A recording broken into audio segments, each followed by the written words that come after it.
One of the most peculiar things to come out of the American Civil War is the uniform that I'm wearing right now. And I get this question a lot. Just what are you wearing? Well, the uniform I'm wearing right now is that of the 146th New York Infantry. And they were a type of unit known as Zouaves.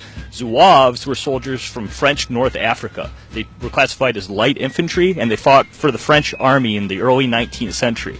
And one very hard thing for people now to look back upon is the French army was the elite army of the 19th century, and other nations' militaries tried to emulate that. The end result being units like Zouaves being raised for the American Civil War within the United States. Now, Zouaves started out just before the American Civil War within North America, and primarily they were drill teams. They went around the country and they were entertainment for the local citizens. They were using the famous bayonet drill that the French Zouaves were known for, and they started what's known as Zouave fever or Zouave craze throughout North America. They primarily toured throughout what would become the Union states in the American Civil War, and as such, almost all of the Zouave units that fought in the American Civil War would fight for the Union. There are a few exceptions to that, however, primarily in the one, certainly French area of the United States, Louisiana.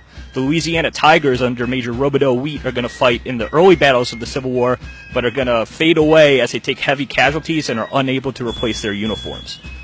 Famous Zouave regiments that fight in other battles include the 5th New York, Duryea Zouave, which come out of New York City. They're going to be almost annihilated at Second Bull Run.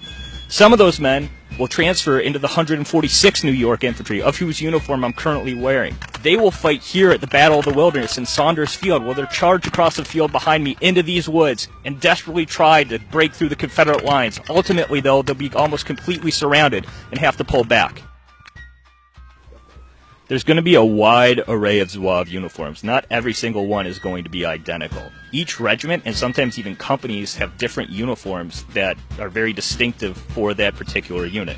The 5th New York had bright red pantaloons with red fezzes with yellow tassels, dark blue coats with red trim. The 146th New York, the uniform that I'm, again, currently wearing, was more in the style of the Turcos, or native soldiers who fought in the North African army. They would have been wearing the sky blue that a lot of Union soldiers wore as their trousers, but as a complete uniform, with red sashes, covered with yellow, and with the red fezzes. One item that I'm not currently wearing is the turban. The turban would have been wrapped around your head to give you a little bit more protection from the sun. However, Civil War soldiers primarily only used them for dress parade or as tourniquets on the battlefield.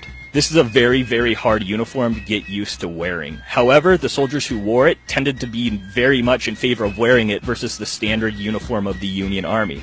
There's two main reasons for that. First off, in the summer when it's very hot, this uniform was designed to be worn in North Africa. It is very, very much more comfortable than the basic Union uniform. The second thing, myself being a 22-year-old, I can understand why the other young men in the Civil War would want to wear this. This is very flashy, and it gets the attention of the girls back home.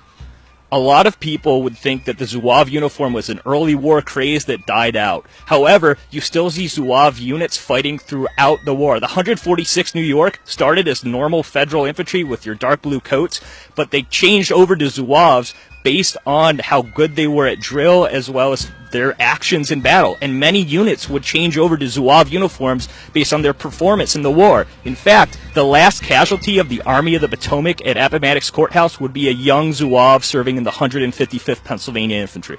The Zouave style would not die out with the end of the American Civil War. It would continue on all the way up through World War I, where French units were wearing it in the Western Front facing modern machine guns. If you visit a Civil War battlefield or museum today, you might come across one of the very fancy Zouave uniforms that were worn back in the day. Keep in mind that while this may appear silly to us in the 21st century, in the 1860s, these men were elite soldiers who thought of themselves very highly in their very nice, very delicate uniforms.